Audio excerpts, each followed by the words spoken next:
Hello students, welcome to Indus ranges online classes. आज आप लोगों को बहुत ही एक इंपॉर्टेंट टॉपिक पे लेक्चर देने जा रहे हैं, relation between electric field and magnetic field. और बहुत ही इंपॉर्टेंट बात समझाएंगे भी। ये बहुत ही इंपॉर्टेंट अपने में बात इंपॉर्टेंट है, रियल में कैसे पता चलेगा देखिए यार। इलेक्ट्रिक फील्ड में और मैग्नेटिक फील्ड में रिलेशन क्या है, डिफरेंस क्या है, बहुत से बच्चे पूछते हैं, बहुत बार आप लोगों ने आस्क किया है। तो आज ये वीडियो हम लोग इंडस रेंजेस के थ्रू रिलीज़ कर रहे हैं, बता रहे हैं आप लोग को। देखिए एक एग्जांपल कंसीडर करते हैं। एस सी वर्मा साहब को बहुत अच्छा ये एग्जांपल है जो इस बात को क्लियर कर देता है कि इलेक्ट्रिक फील्ड और मैग्नेटिक फील्ड क्या है और क्या इनमें डिफरेंस है। ठीक है, या डिफरेंस है या फिर नहीं है। ये बेसिकली टू इंडिपेंडेंट क्वांटिटी हैं या बेसिकली डिपेंडेंट क्वांटिटी हैं। देख लेते हैं,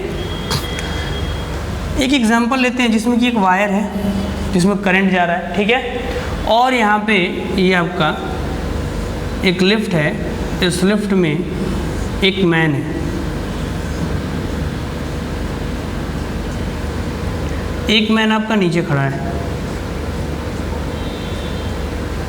अब उसके बाद देखिए क्या है, ये चार्ज जो कि आप लोग का पिछले वीडियो में था जिसका v वेलोसिटी था ऊपर की तरफ, उसकी वेलोसिटी और इस लिफ्ट की वेलोसिटी सेम है v ऊपर की तरफ। तो एक बात बताइए, मैन a के रेस्पेक्ट में चार्ज तो रेस्ट में है, बट मैन बी के रेस्पेक्ट में चार्ज वेलोसिटी कर रहा है और आपका मैन भी वेलोसिटी कर रहा है। तो जैसा कि हमने उस वीडियो में बताया था कि मैग्नेटिक फोर्स फील करने के लिए वेलोसिटी की बहुत ज़्यादा रिक्वायरमेंट होती है चार्ज के केस में।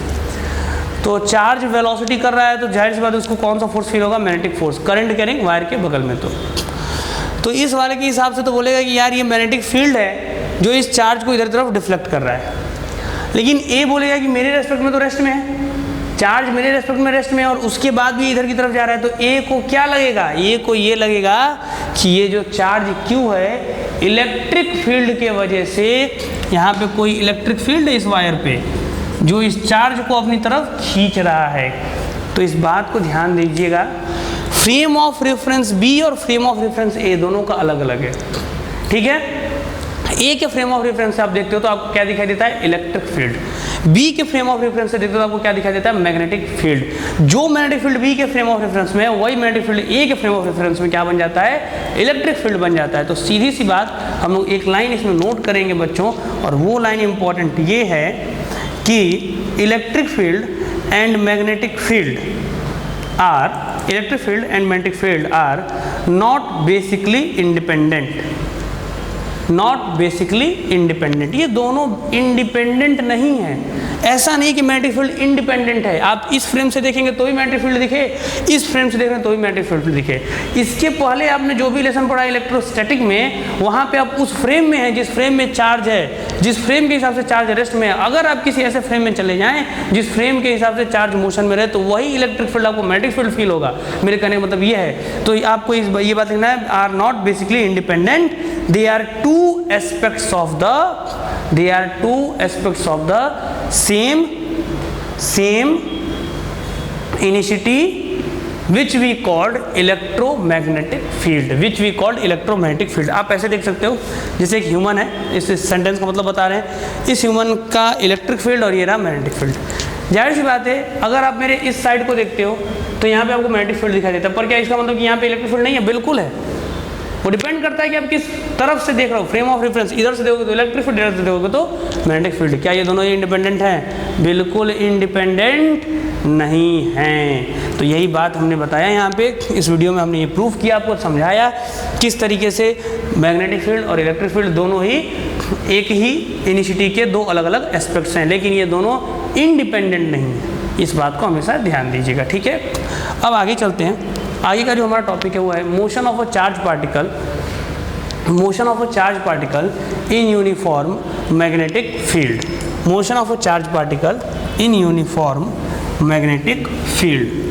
तो थोड़ा सा इसको ध्यान देंगे आप लोग, इम्पॉर्टेंट भी है ये। देखिए होता क्या है कि जैसे ये आपका, अभी हमने क्या किया, क्रॉस क्यों, ये क्या यूज़ करना है, एक एक बातें बता रहे हैं आपको। देखिए मैग्नेटिक फील्ड अगर प्लेन से बाहर की तरफ आएगा तो आप यूज़ करोगे डॉट। इस डॉट का मतलब कि प्लेन से बाहर की तरफ मैग्नेटिक फील्ड आ रहा है, क्रॉस का मतलब प्लेन के अंदर की तरफ मैग्नेटिक फील्ड जा रहा है। तो मैग्नेटिक फील्ड जाहिर सी बात है अंदर की तरफ जा रहा है। तो अब आपका क्या हो जाएगा, यहाँ पे देखिए चार्ज पार्टिकल को मोशन करवाना है ना, तो चलिए चार्ज पार्टिकल को मोशन, मान लेते हैं कि चार्ज की वेलोसिटी v इधर है, v और b देखो परपेंडिकुलर है, वो प्लेन में मूव कर रहा है और प्लेन के परपेंडिकुलर b है, v और b, तो यार v क्रॉस b करोगे तो ऊपर की तरफ फोर्स लगेगा, तो यहाँ पे जो तुम्हें फोर्स फील होगा वो ऊपर की तरफ फील होगा। कभी भी वेलोसिटी के परपेंडिकुलर अगर फोर्स हो जाए तो मोशन कैसा होता है, सर्कुलर होता है, यानी चार्ज का मोशन इसमें क्या होगा, कैसा होगा, सर्कुलर होगा।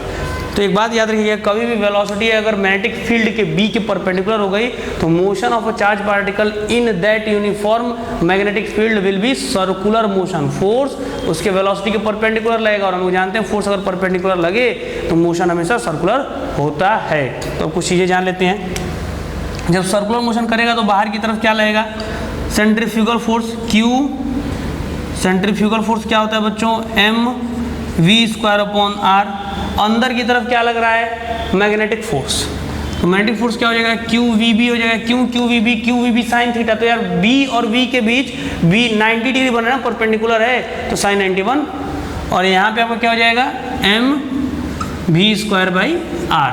अब यहाँ से V से V गया, R की वैल्यू ढूंढनी है तो R = क्या हो गया, mv/qb, radius of the circular path of charge particle कितना आ गया, mv/qb। ठीक है, अब आगे आते हैं, अगर ये आ गया तो आप लोग को। अब इसके बाद देखिए जो नेक्स्ट है वो है टाइम पीरियड। टाइम पीरियड पूछा जाए कि एक कंप्लीट ऑसिलेशन लेने में, एक कंप्लीट चक्कर काटने में इसको कितना टाइम लग रहा है, तो वो आपका हो जाएगा टाइम पीरियड = बच्चों 2πr, टोटल डिस्टेंस चलेगा 2πr upon v, velocity v से कर देंगे तो आ जाएगा, एक चक्कर में कितना डिस्टेंस चलेगा, पेरीमीटर इतना, तो 2πr और अपॉन वेलोसिटी v।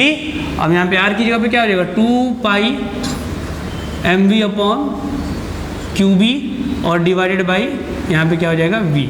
अब क्या इस v से ये भी गया तो 2πm/qb आया, 2πm/qb, ये तो आया आपका टाइम पीरियड। अब आता है फ्रीक्वेंसी, न्यूल, यानी 1/t को ही हम लोग क्या बोलते हैं, न्यूल बोलते हैं, फ्रीक्वेंसी बोलते हैं, तो ये आपका क्या हो जाएगा, इसका अपोजिट यानी qb/2πm, और ये क्या होता है, इसी फ्रीक्वेंसी को हम लोग साइक्लोट्रॉन फ्रीक्वेंसी भी कहते हैं। ठीक है, इसी फ्रीक्वेंसी को हम लोग साइक्लोट्रॉन फ्रीक्वेंसी भी कहते हैं। कोई डाउट बच्चों, उम्मीद करते हैं कि आप लोग को ये समझ में आ गया होगा कि अगर वेलोसिटी परपेंडिकुलर होगी तो फिर हमारा मैग्नेटिक फील्ड कैसा होगा, हमारा मोशन कैसा होगा, सर्कुलर होगा, और किसके परपेंडिकुलर, मैग्नेटिक फील्ड के।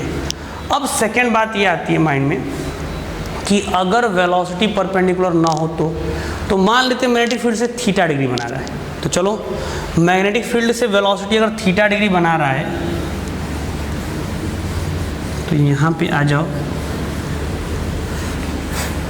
मैग्नेटिक फील्ड से अगर आपका वेलोसिटी थीटा डिग्री बना रहा है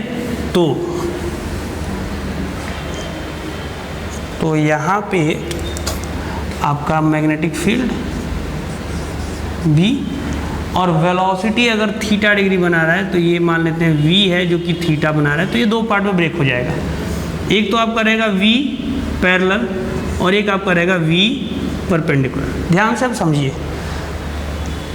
फोर्स = हम जानते हैं q v b sine theta. अब यार force on parallel component q v b sine 0 degree, parallel वाले वेलोसिटी कंपोनेंट की वजह से जो फोर्स होगा वो तो 0 रहेगा, यानी इसकी पैरेलल वेलोसिटी, जो आपका वेलोसिटी का पैरेलल कंपोनेंट है वो अनचेंज्ड रहेगा, वो जितना बना वो उतना ही बना रहेगा। इस वाले पे लगेगा QVB साइन थीटा, यानी साइन 90 यानी QVB, और F परपेंडिकुलर कितना लगेगा, QV परपेंडिकुलर B।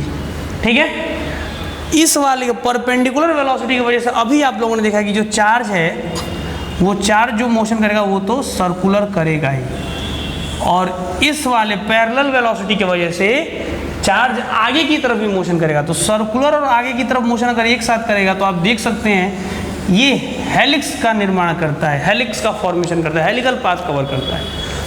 और हेलिकल पाथ में ये जो डिस्टेंस होता है इसको हम लोग कहते हैं पिच। इस पे क्वेश्चंस भी आते हैं। पिच बराबर क्या हो जाएगा, तो बड़ा आसान है, ये जो डिस्टेंस है किस वेलोसिटी से कवर कर रहा है, पैरेलल वाले से, तो v parallel into time period t बराबर पिच हो जाएगा। ठीक है, अब टाइम पीरियड क्या हो जाएगा, तो आप लोग जानते हो v पैरेलल क्या बताए थे, 2 पाई m upon QB, time period 2 पाई m अपॉन QB, यही था आपका 2 पाई m अपॉन QB, ये आपका क्या हो गया, पिच। ठीक है, तो ये सारे फॉर्मूले अपने में इंपॉर्टेंट है और ये सारे डेरिवेशन जो आपको बता रहे हैं। उम्मीद करते हैं बच्चों आपको ये हेलिकल पाथ भी समझ में आया होगा, पिच के बारे में भी पता चला होगा कि पिच क्या होता है। तो आज के वीडियो में सिर्फ इतना ही, बाकी हम लोग आगे नेक्स्ट वीडियो में कंटिन्यू करेंगे, बहुत अच्छे अच्छे क्वेश्चंस के साथ आएंगे, तो उसको हम लोग समझाएंगे आपको, उसको आपको अच्छे से समझाया जाएगा। फिलहाल आप इस वीडियो को देखिए और कॉन्सेप्ट को समझने की कोशिश कीजिए। Thank you.